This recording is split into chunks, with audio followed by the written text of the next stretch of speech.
In the psychology of the modern civilized human being, it is difficult to overstate the significance of the house. Since as early as the Neolithic era, humankind has defined itself by its buildings.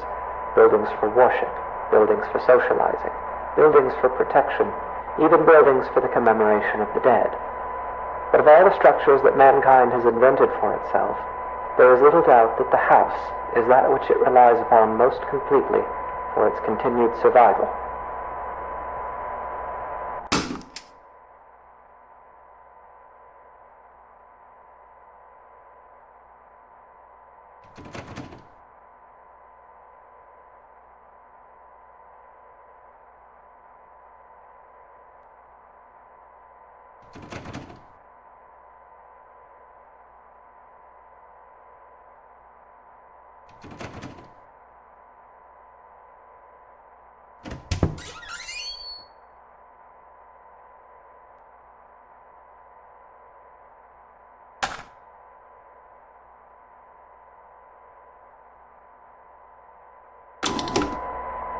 The house is one of the key elements that separates modern humanity from its more primitive antecedents.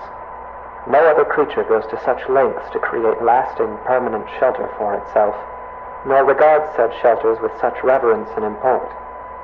Why do human beings of our modern age foster this tremendous sympathy toward their homes? There are many reasons, of course, but perhaps it is due in some small part to seeing them as a reflection of ourselves.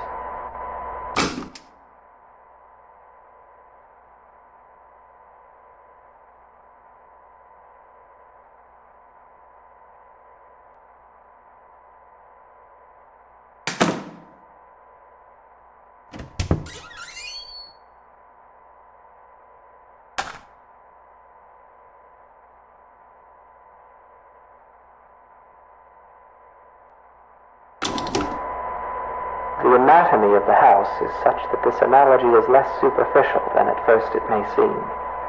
To carry it further, if we were to dissect a house as we might a human cadaver, we would find ourselves able to isolate and describe its various appendages and their functions in a decidedly anatomical fashion. There is even a fair number of direct comparisons to be drawn between those organs of a house and those of a human body.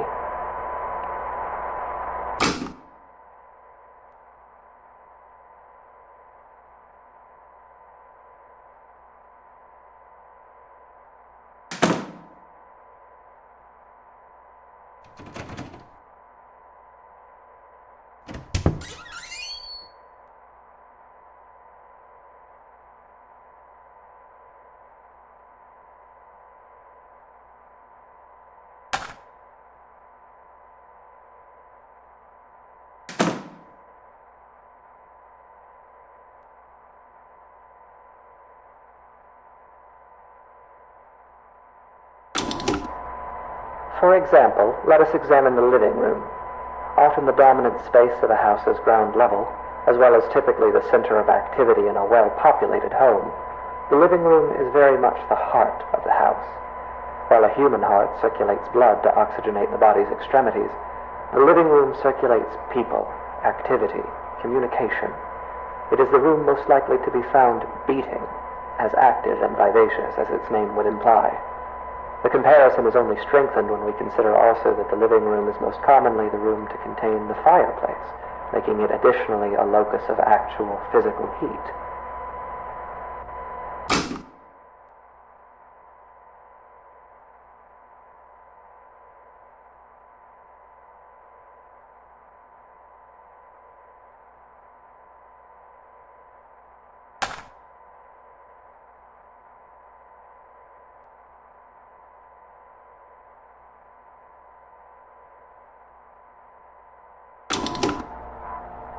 It is easy to think of the kitchen and dining room as the stomach or digestive system of a house, though this comparison is tenuous. By contrast, the function and analog of a bathroom should be immediately obvious. The hallways and corridors of a house are its veins, providing circulation coursing throughout its frame. A staircase bears more than a passing resemblance, both physically and symbolically, to a spine. The windows of a house serve much the same purpose as eyes, and anyone who has ever rounded a bend or long drive and come suddenly face to face with a tall, dark manor will tell you that it is difficult to shake the impression that the house, through its lightless windows, is a creature capable of vision and intelligence.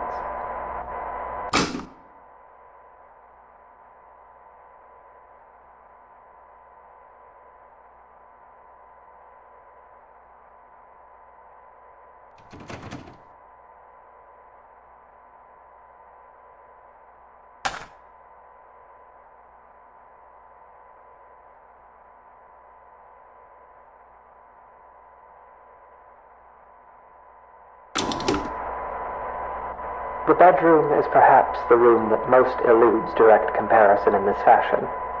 At a stretch, and allowing for a bit of poetic sympathy, it might be said that the bedroom is not unlike the human mind, or those parts of it which dictate thought and imagination. In the bedroom, dreams are dreamt, passions are ignited, epiphanies are experienced in cold sweat at early hours. In the bedroom is where people invariably spend the majority of their time, though comparatively little of it whilst conscious.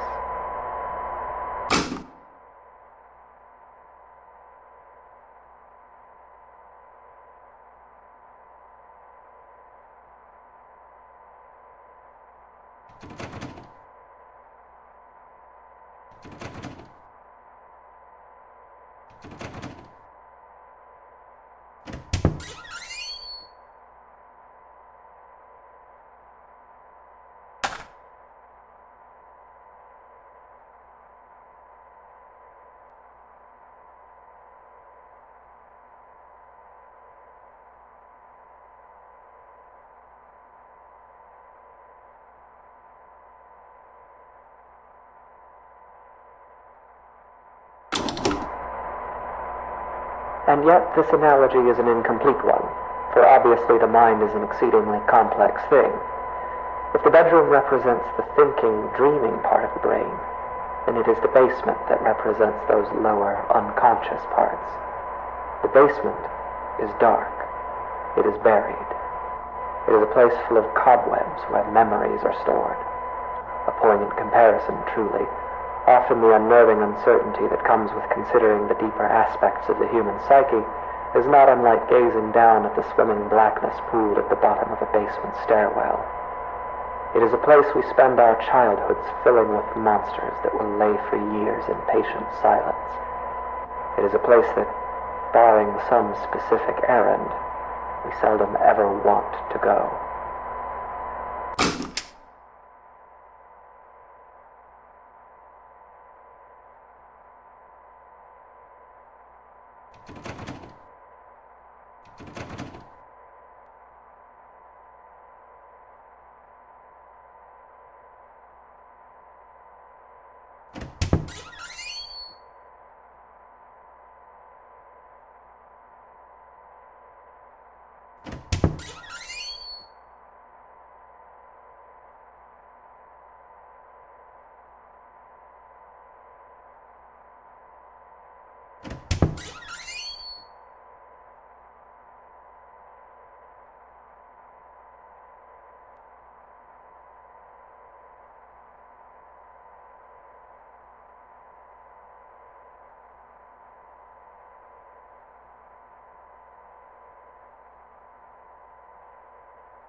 Of course, this comparison, though appropriate, is a very heavy-handed one, and often the basement is little more than a storage space littered with the corpses of spiders and woodlice. while poets and psychoanalysts no doubt dread the thought of a dark basement. In truth, it is the bedroom, the waking mind, that place of dreams. It is actually the most frightening of all.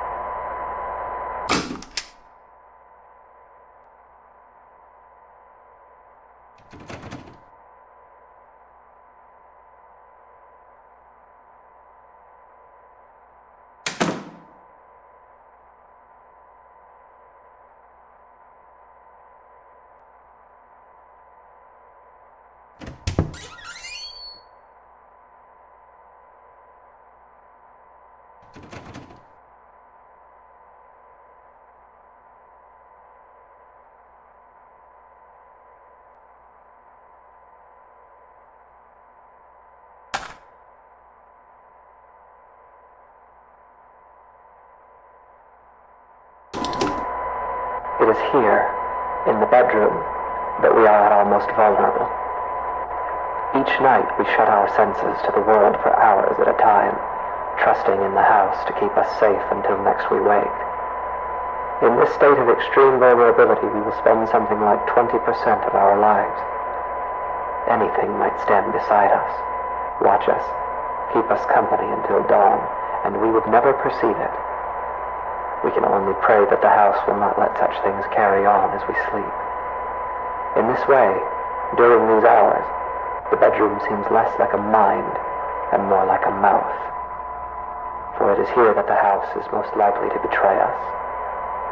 It is here that we place ourselves most at the house's mercy and spend each night hoping that it will not bite down.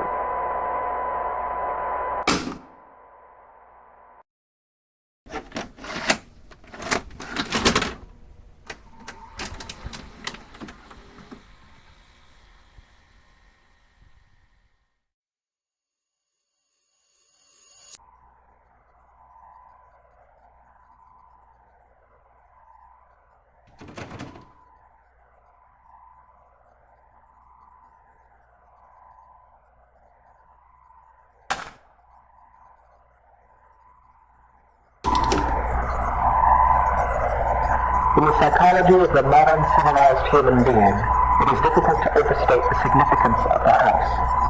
Since as early as the Neolithic era, humankind has defined the era of the dead. But of all the structures that mankind has invented for itself, there is little doubt that the house is that which it relies upon most completely for its continued survival.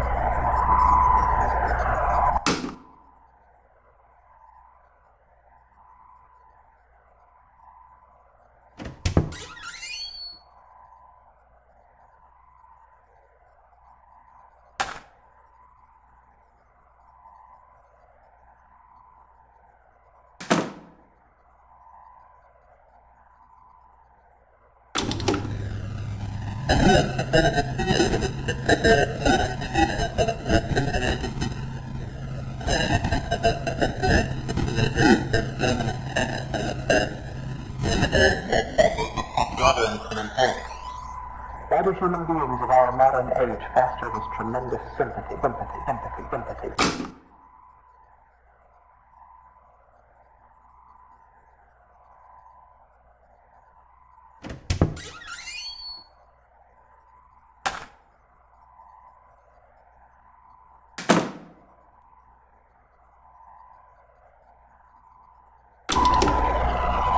The anatomy of the house is such that its reality is less superficial than at first it may seem.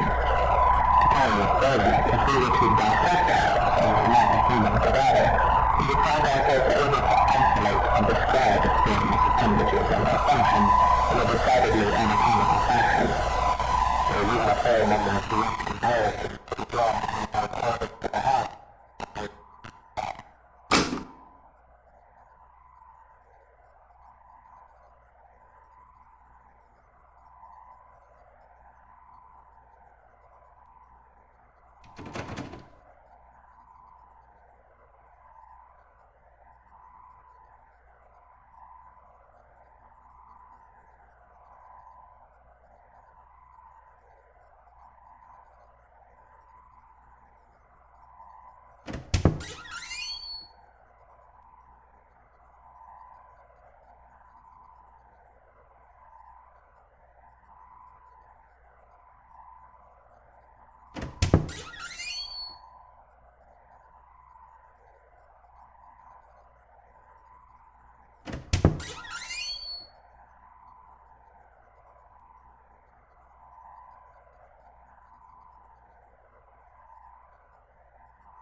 It is easy to think of the kitchen and dining room as the stomach or digestive system of a house, though this comparison is tenuous.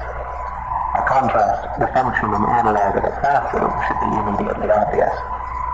The hallways and corridors of a house are like veins, providing circulation coursing throughout its frame. A staircase bears more than a passing resemblance, both physically and symbolically, to a spine. The windows of a house serve much the same purpose as eyes, and anyone who has ever rounded a bend on a long drive and come suddenly face to face with a pale, dark manor will tell you that the house is a creature capable of...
The bedroom is perhaps the room that most eludes direct comparison in this fashion.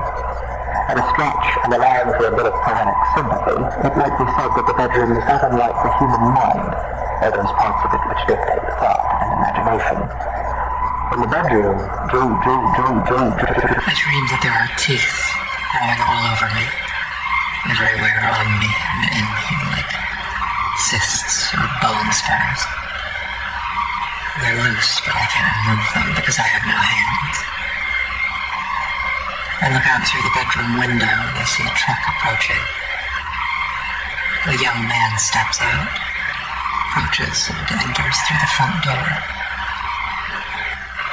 His body is covered in swollen ticks the size of quarters.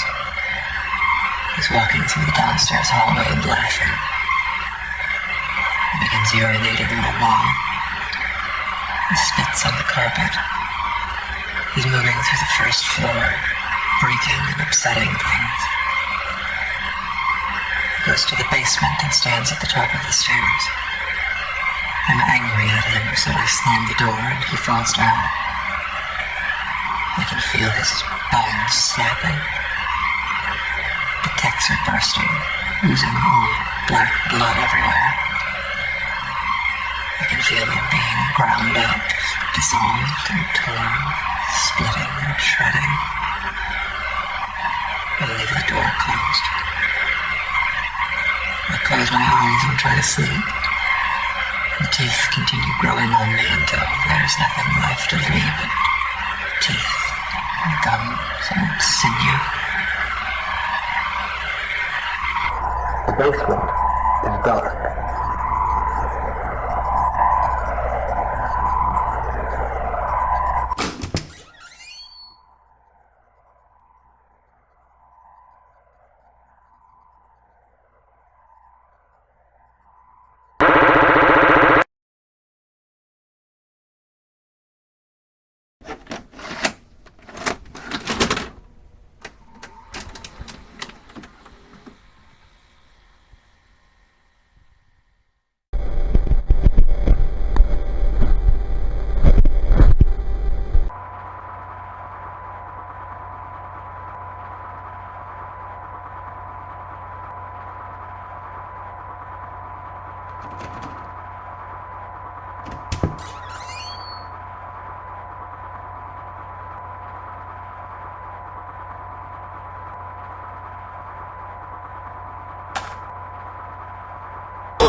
If we were to dissect the house, we would find organs and stomach, brains and minds and eyes, dreams and memories and a mouth that will bite down.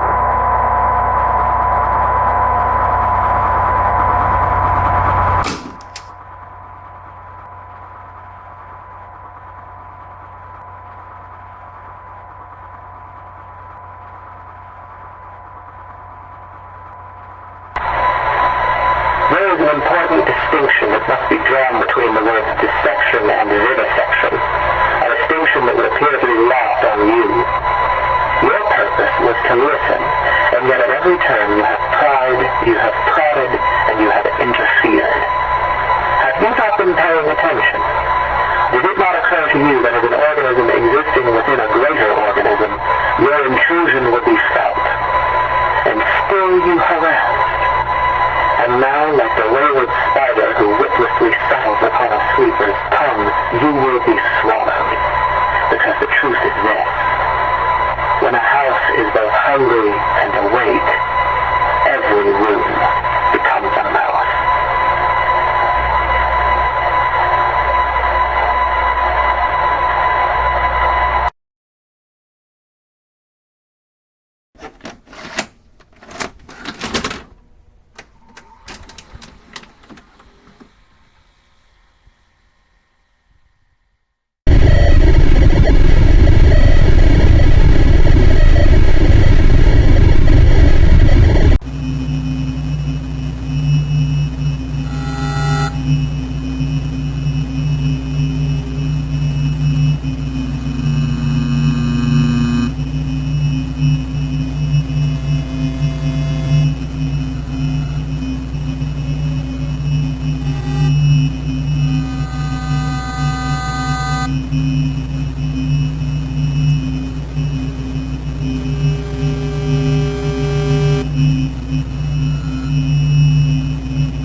happens to a house when it is left alone, when it becomes worn and aged, when its paint peels and its foundations begin to sink, when it goes for too long unlived in. What does it think of? What does it dream? How does it regard those creatures who built it, brought it into existence only to abandon it when its usefulness no longer satisfies them? It may grow lonesome. It may stare for long hours into the darkness of its own empty halls and see shadows, and its heart may jump as it thinks, here is someone again, I'm not alone. And each time it is wrong, and the hurt starts over. It may haunt itself, inventing ghosts to walk its floors, making friends with its shadow puppets, laughing and whispering to itself at the end of some quiet cul-de-sac. It may grow angry. Its basement may fill with churning acid like an empty stomach, and its gorge may rise as it asks itself through clenched teeth, what did I do wrong? It may grow bitter. It may grow hungry. So hungry and so bitter that its scruples dissolve and its doors unlock themselves. While a house may hunger, it cannot starve. And so, in fever and anger and loneliness, it may simply lie in wait. Doors open. Shades drawn. Hallways empty. Hungry.